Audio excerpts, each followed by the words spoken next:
kind of wanted to talk about free speech. Well, I don't know how it may be in England, but over here in the States, it's the right to say whatever the you want, so long as you are not actively saying, hey, go hurt that person, go kill that person. You're able to say whatever the hell you want, and nobody can do anything about it. The government cannot do to you. And how that kind of affects people, and I suppose the kind of different layers of free speechness. Well, like I said, I'm not sure about how it is in England, Australia, New Zealand, wherever the hell it is you're from. I don't really care enough about you to look. Here in America, everything is free speech, including hate speech, whether you like it or not. The only thing that is not protected is an active call to harm someone. Like I said, that is the only thing that is not protected by free speech. I can go say whatever the hell I want online, and that's free speech. Unless I actively say, hey, go hurt this person, that is not free speech. The reason being that I was having a bit of a back and forth with a Twitter douche lord. And you wonder why we call you names, make fun of you, and quote unquote bully you? It's because you start off with like this. You start the name calling. We respond in kind because clearly that's all you understand. Who was brought to my awareness by Fran from MTV. She linked a picture of this guy's tweet. Good old Francesca Ramsey, the hypocritical, lying, backstabbing from MTV. Because she said that pretty much every day. Oh, and did I mention racist? I forgot to mention racist. She's a big racist also. Because she said that pretty much every day she gets guys or people, messaging her or sending tweets to her being like, bro, you've done this wrong, you've done that wrong. Anyway, this tweet was saying it was stupid to begin with, obviously. The guy's name was, his name was Trolley McCoxlong. Most ridiculous name ever. Well, it's good to see that I'm not the only one on Twitter with a good name. He tweeted a thing about how, basically saying, Fran says she's oppressed, but she looks pretty happy in this photo. He has some photos of her at a music festival or something or other.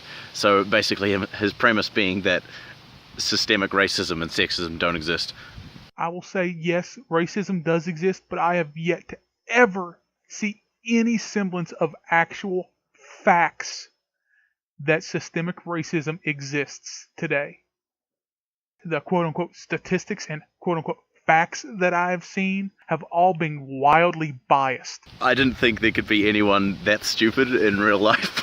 But if you want proof of that, just go look in the mirror. Or go look up Steve Shives, Francesca Ramsey, Kevin Logan, Christy Winters. There you go. There's a whole bunch of stupid people. Eventually. If you seriously think that there's no systemic racism in America, I think you need to take a history lesson. First off, Dip's talking about America. He's not American, so f*** you. Secondly, you said history lesson. Keyword, history. In the past, you dumbass. Anyway, beside the point. So this guy decided that racism is such a minuscule problem, and the real problem is Google, because Google holds so much power, and they are silencing dissenting opinions. Well, you realize they're punishing channels like mine for wrong thought because they own YouTube. You realize that, right? So when YouTube punishes us for wrong thought, it's Google punishing us. Also, what's-his-face got fired for the Google memo. While certain things he said I don't agree with, and the way he went about it I don't necessarily agree with, they still fired him because he had a dissenting opinion. And controversial videos on YouTube being locked into a state where they can only be viewed, can't be liked, shared, commented on, form of censorship. And Google has been finagling with search results. So progressive far left SJW results come up first. The pro leftist stuff comes up first, and dissenting stuff way back there. So yes, it is censoring. It's censoring other thought. A private company cannot silence your free speech, no matter how much you want them to. Actually, yes, they can. The First Amendment And freedom of speech only protects against censorship by the government, not a private company. If, yes, a company can, hire or fire you or not hire you based on your, opinions or political beliefs or whatever, and that's their prerogative. But that's not silencing you. I hate the smugness coming from him. Every time he thinks he makes a point, he laughs because he thinks he's so great. This guy linked me, this dude who was fired from Google because of his 10-page manifesto about how women aren't represented so much in computer engineering and all this sort of stuff because they are biologically less able to do that stuff. Like I said, I don't necessarily agree with what the guy said or his method of doing it, but still, they censored him by firing him, and they have that right because they are a company and not the government. Like I said, still censorship. Another one of the things is that Google's identity politics and hiring procedures and diversity quotas and all that sort of stuff is regressive, and all the same sort of shit that all these motherfuckers on shitlords on Twitter and YouTube complain about all the time. The fact that putting in place systems to try and boost the number of certain groups of people to increase diversity in a workplace which is predominantly dominated by men. Okay, let me dumb this down for you so you can understand it, Michael. Our problem with identity politics and the diversity quotas is because they're more concerned with diversity rather than hiring the best person for the job.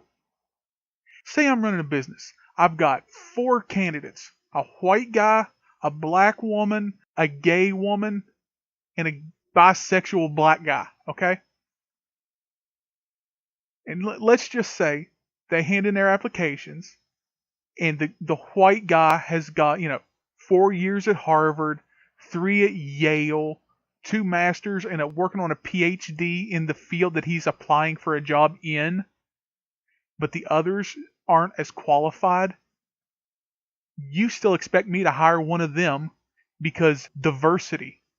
No, I'm going to hire the one that's most qualified, be it the white guy, the black woman, the white woman. It doesn't matter who it is, as long as they are the most qualified. That's the problem with diversity quotas in companies. They're more worried about diversity than hiring the best people.